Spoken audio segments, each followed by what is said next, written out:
The high plains of Texas only receives 12 to 20 inches of rainfall annually, yet this flat, semi-arid region is one of the most productive crop areas in America with the help of irrigation. In the last half of the century, irrigation has mined the Ogallala Aquifer, making water the limiting factor for most crops. Producers are striving to become more efficient and more profitable with lower inputs, smaller amounts of chemicals, less fuel, and less water. We have people here that are raising cotton crops on what used to take 24 inches of water on 10 inches of water, 10 to 12 inches of water, and raising as good or better of a crop. A new irrigation system has been developed on the high plains. It uses much less water, far less energy, and still maintains or increases yields. Same acres with less water. That's what it amounts to here.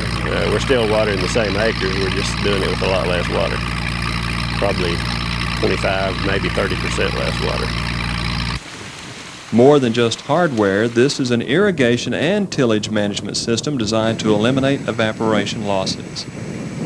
The low-energy precision application or LEPA irrigation systems are very efficient, with 98% of the water getting to the crop even on hot, dry, windy days. Most of these wells are pumping from 200 to 400 gallons per minute.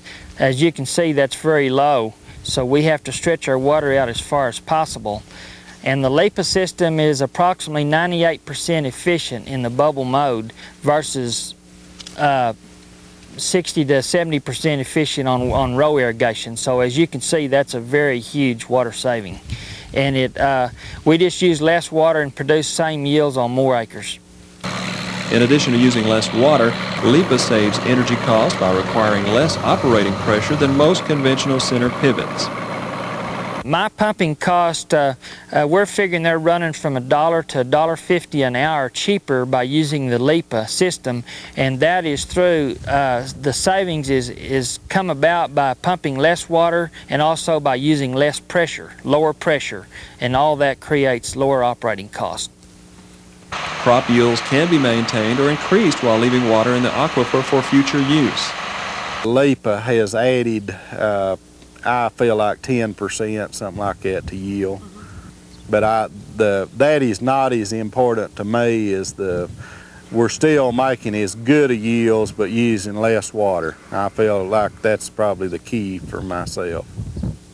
With LEPA, very limited water supplies can now be considered for center pivot irrigation, allowing the producer to do more with the available water. Still have a farm that's row watered that just bought this year and got to get it on a sprinkler to make it pay, I think. Because I'm marginal on water on my system anyhow. And without the LEPA, I couldn't water what I water.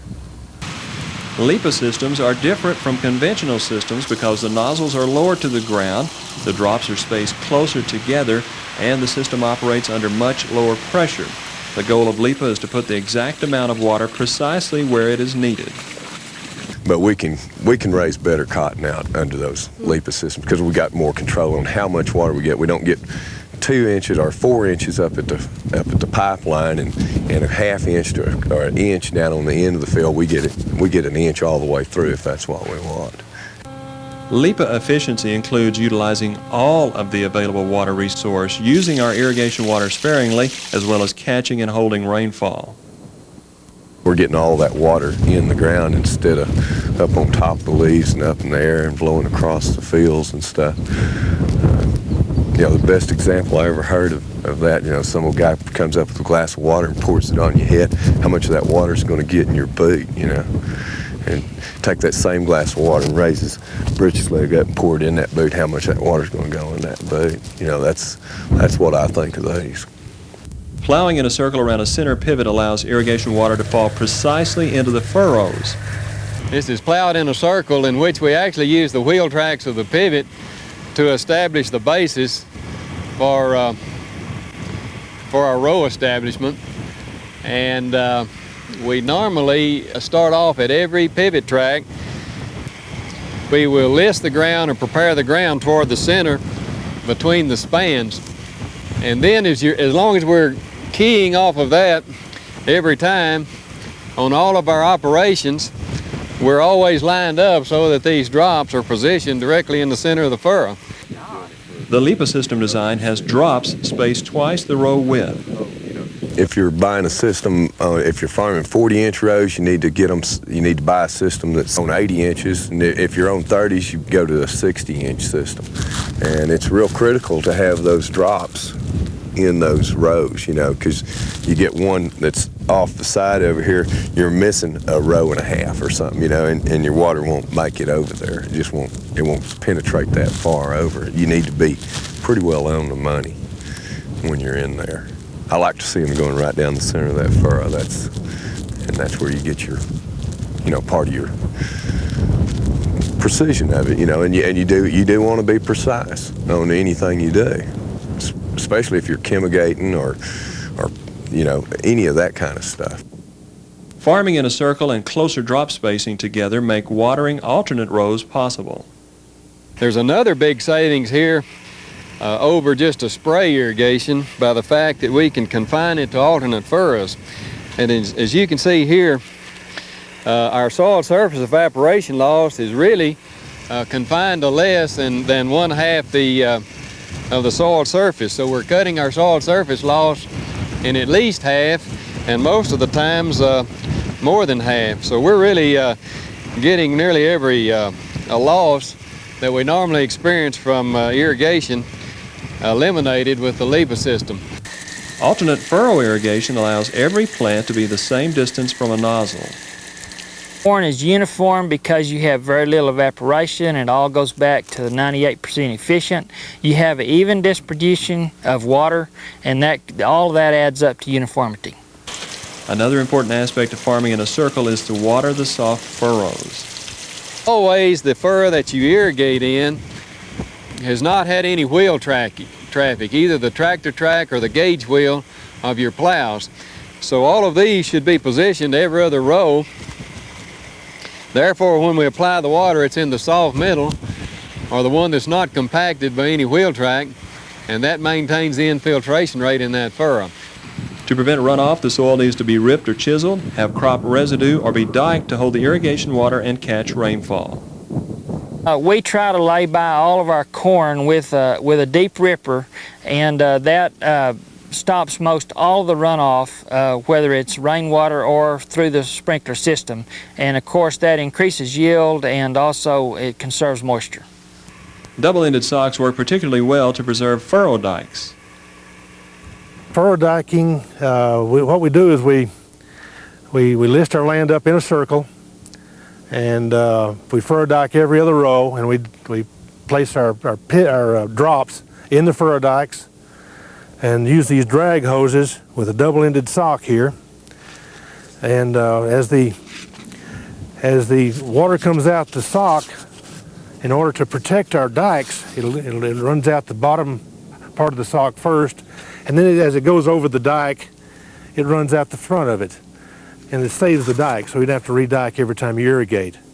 This water goes into the dike, it fills the dike, and it goes right into the ground, right into the plant. Plowing in a circle, watering soft middles, furrow dikes, and deep tillage are management strategies to uniformly distribute water.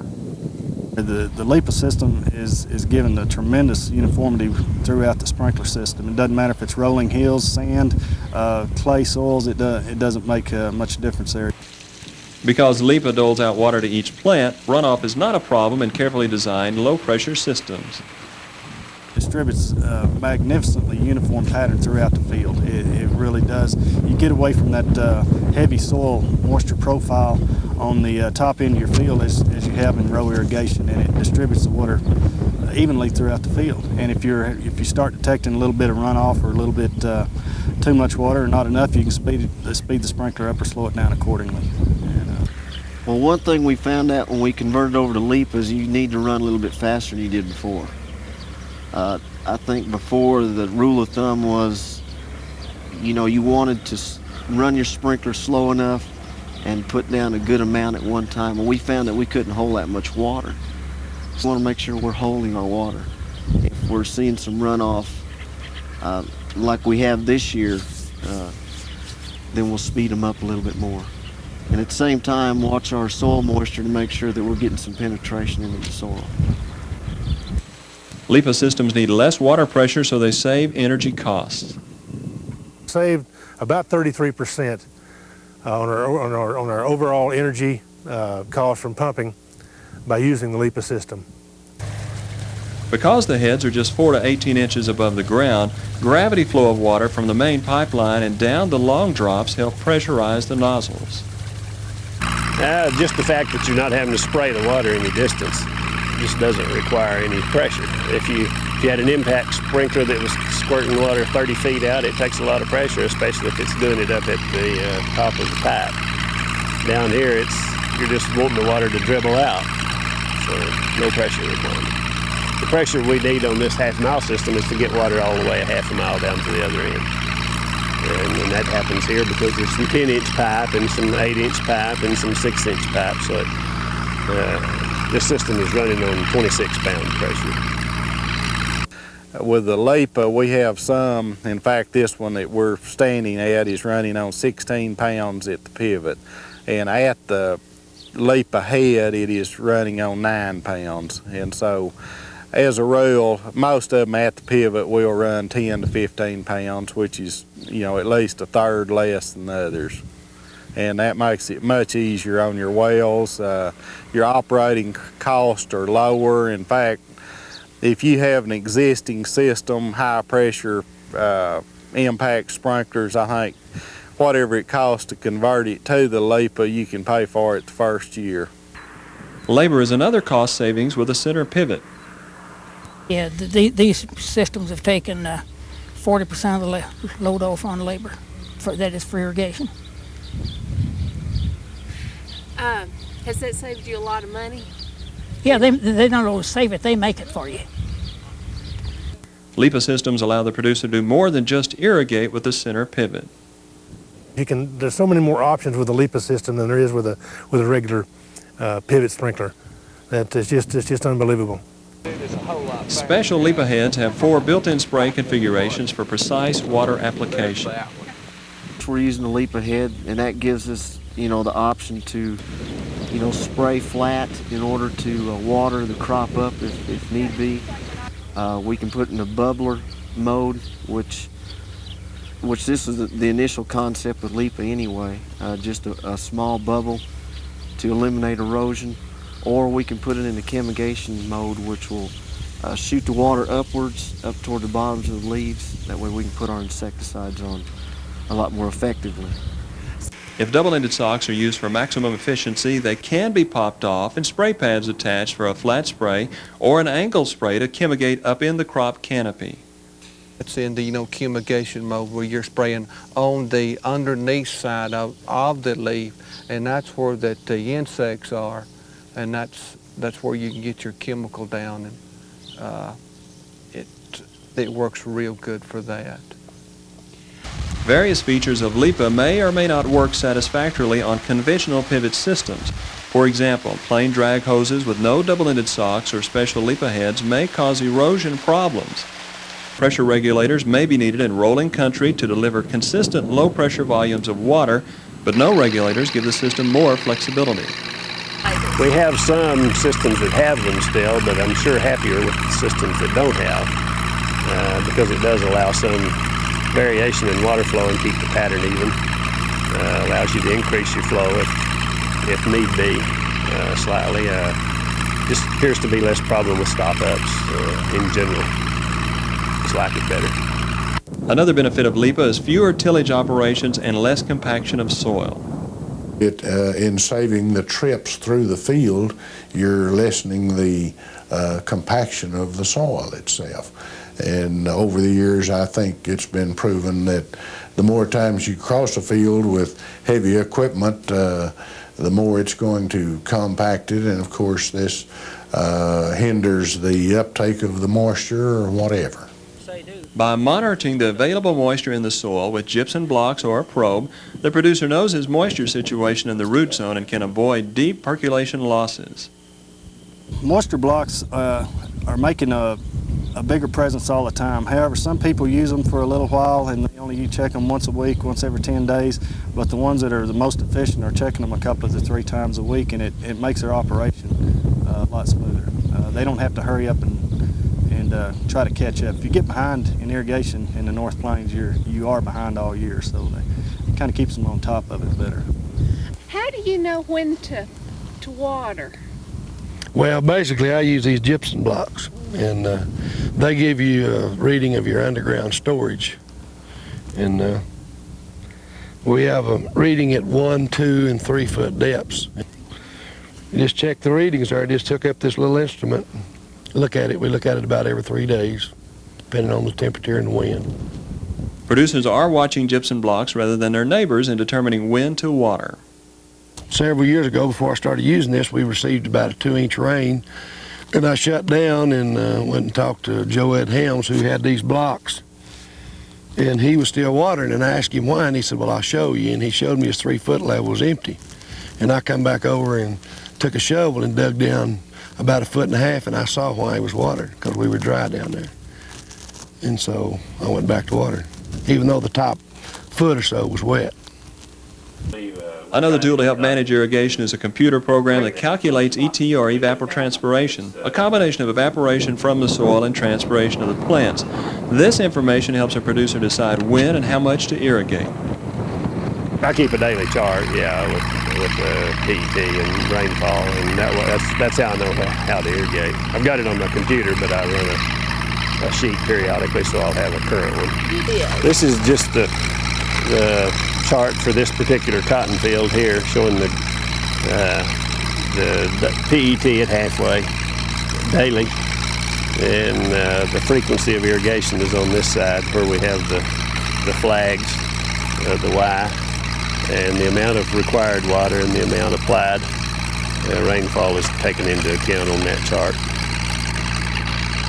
Currently, this circle is running and applying 1 inch, which is what was called for on the 26th. The amount of irrigation and rainfall should be measured. Record keeping is a vital tool for figuring a water budget and good irrigation management.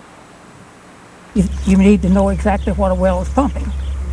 Then the other thing is you got to know how much you pumped, and we know we'll know practically to the minute exactly how much each well ran on what particular crop they're running on. We know exactly what comes out of each field. Data on wells and pumping can be very important as a gauge of irrigation efficiency.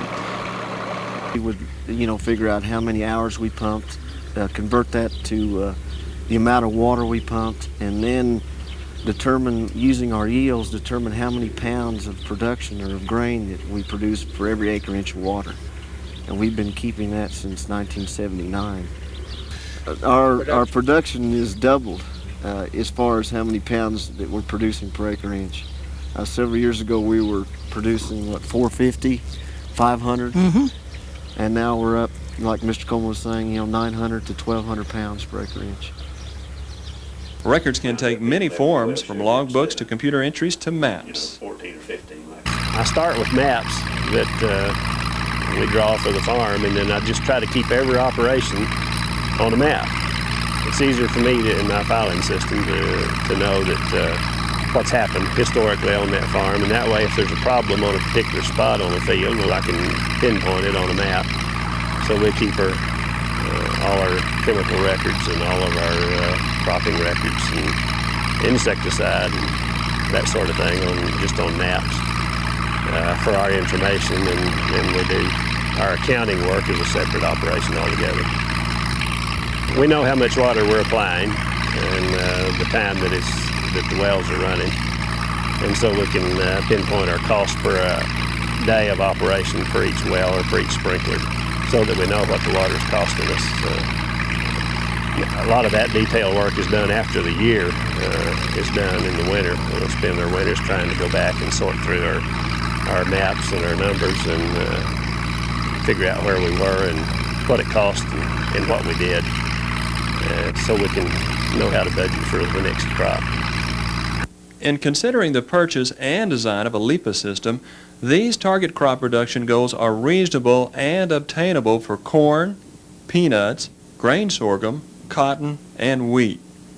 In designing LEPA systems, the amount of water and the crop are more important aspects than soil type or topography. So we look at the gallons per minute that we're using and have available to put in a center pivot, which is one of the key design factors, and the crop are going to be growing. And with LEPA, we've used 6.5 gallons per minute per acre. In other words, if you've got 650 gallons a minute, you could irrigate 100 acres with it. And this is design that we've used for center pivots for corn. With this quantity of water, you can apply about 2.5 inches per week.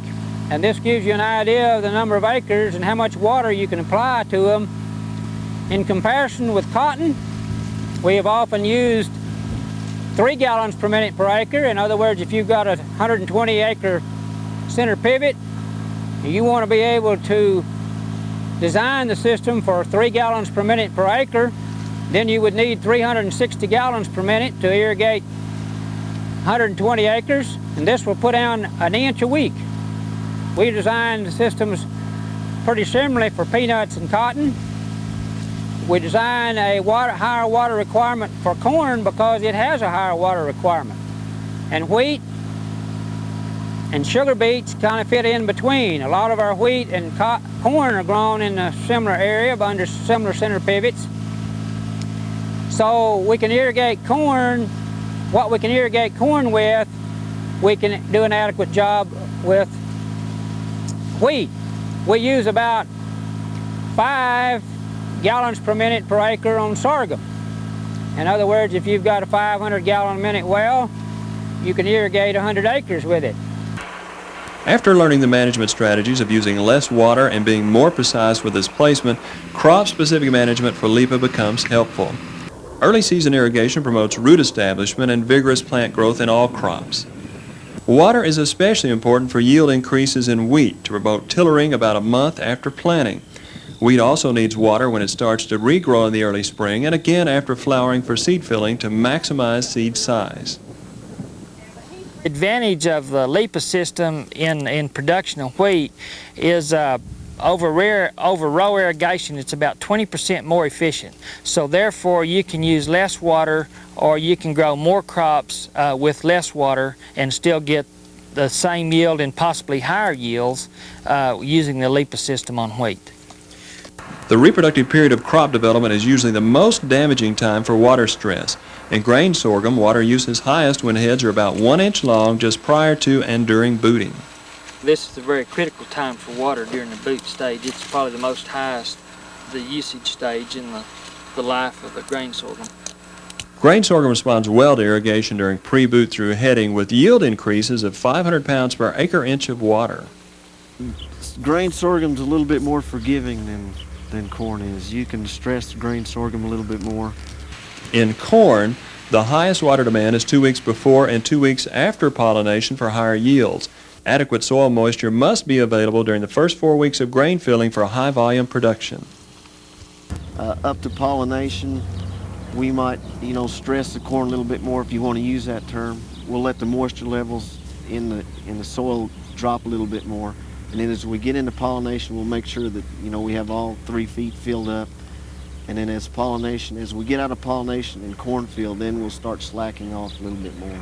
So we use moisture blocks to gauge our irrigation schedule. In cotton, water stress during bloom, especially peak bloom, may cause premature cutout, reducing fiber length and yield. Within 7 to 8 weeks after first cotton bloom, pivot irrigation can be terminated to hasten maturity without loss of fiber quality or yield. Cotton responds well to smaller amounts of water applied more frequently, an ideal job for LEPA. So the frequency in the watering looks like is another thing that's really coming on, especially on this cotton. Like 2/10 and 3/10, and do it something like once or twice a week. Through the summer and stuff. That's no big problem. If you need to get out there and plow, put 2/10 on it, and it'll be dry tomorrow, dry enough to plow, and you can go on. But it's really showing up in the cotton yields. It's the coming thing. It looks like. LEPA is ideal for spoon feeding fertilizer to crops. Being able to spoon feed the corn with a fertilizer greatly enhances the yield, and we start about knee-high and go to past pollination, and that greatly increases yield, and it's very effective. Grain sorghum will respond very well under spoon feeding a fertilizer program during its during the summer. It responds very well. Peanuts are typically grown on sandy soils, making water requirements more critical. The number of flowers that we have that are fertile will be dependent upon relative humidity. The elongation rate of that peg and the formation of the pod on that peg is enhanced by humidity. So if we can get around quicker on these pivot, if we can water every 2 or 3 days, that's important. If we're losing 40% of our water or even 20% of our water, that's an extra 1 or 2 days to get around. That slows the peanut plant down. So LEPA allows us to go around faster with better utilization of its water. It allows us to hold a higher humidity in there over a constant period of time. This reduces overall water usage 2 ways. It reduces it in evaporation loss, and it shortens the growing season. We can actually get it out in a week or 2 weeks quicker, so we have saved 1 or 2 irrigations on that end. So we've saved water in 2 or 3 different ways with the LEPA irrigation system, and it pays for itself. It pays for itself very quickly. Once they start blooming and the pegs start going down, then I go to every 3.5 days just to keep a little moisture on that topsoil so those pegs will go in the ground. Because if they meet any resistance, they'll turn and then you've lost that peg. Peanuts load up in September. They'll suck it out of there. They can suck it out of there in a matter of a week or 2. But that's when it's critical once you get your load on. You got to have the water available or they won't mature out and produce a good kernel. LEPA also benefits crop rotation by allowing a faster change from crop to crop. The sprinklers themselves actually help us in rotation because it's easier to come in like in the fall. You can plow down your stalks and plant wheat in it and water the crop up and get it going sooner than if you were row irrigating. It just takes so long to water up a crop when you're row irrigating. That's one big advantage to these sprinklers today is that you're able to water up a crop and get it going faster. It sure helps on double cropping, the rotation system. And since I put in this LEPA system, I've just completely quit furrow irrigating. It just seemed to be too expensive per acre fuel cost and to row irrigate, so I just finally decided to just stop row irrigating altogether and just sprinkler irrigate. LEPA helps in cattle operations as well. How I generally run my cattle operation, we run cattle on wheat and milo stalks and corn stalks, and sometimes we run them late in the spring, like as late as the middle of April, possibly the 25th of April. By having the sprinkler system, we can pull the cows off at that time, and we can prepare our soil, and we can be planting and watering by the 1st of May. A LEPA system or a sprinkler system is not in operation. I protect the system with electric fence to keep the cattle off. LEPA allows greater control over water and crop management while saving money for today's producers and water for future generations of producers. All of the producers now who are getting in the irrigation business, they're in there for one reason, and that's to make a profit. And they realize that adding extra water that's unused is just like running water down the Bardage. It's not going to benefit anyone. So as a result, our producers are using less amount of water to grow more cotton. Oh, LEPA's probably as good a tool that's ever come along as far as irrigation is concerned. It has made a significant difference in the withdrawal from the aquifer and has resulting in lessening the depletion rate. If you're saving water, you're saving money. You know, your run time on your engines, your labor, everything is reduced by 20 to 25%, as much as 30 and even up to a third of your cost of investment. Without water resources, agriculture as we know it cannot survive into the next century. Saving water for the next generation is vital. If you look at the numbers, we're putting on 35% less water than we were when we were row watering, so I feel like we're saving that much water. It'll be there. The less water that's pumped every year, it's just like money in the bank. They're leaving that for future use. And you know, when you're cutting that back to about 40 to 45% of less water used every year, that's just water you can save for the future. Extension and Water District personnel have additional information on LEPA irrigation systems.